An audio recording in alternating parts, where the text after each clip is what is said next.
सोलापूर शहर व उर्वरित सोलापूर जिल्ह्यातून ॲलन सॅमसन काळे याच्यावर पोलिसांकडून तडीपारची कारवाई करण्यात आली आहे.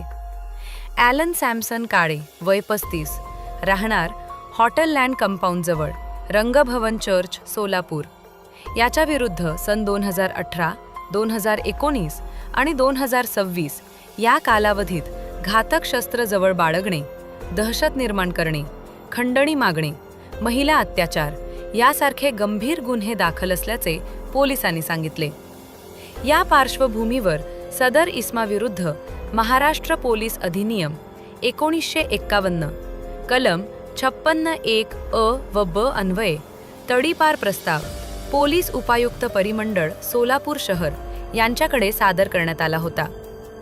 या प्रस्तावाची दखल घेत पोलीस उपायुक्त प्रीतम यावलकर यांनी कारवाई करत ॲलन सॅमसन काळे याला दिनांक 13 ऑगस्ट 2026 रोजी सोलापूर शहर व उर्वरित सोलापूर जिल्ह्यातून 1 वर्षासाठी तडीपार केले आहे.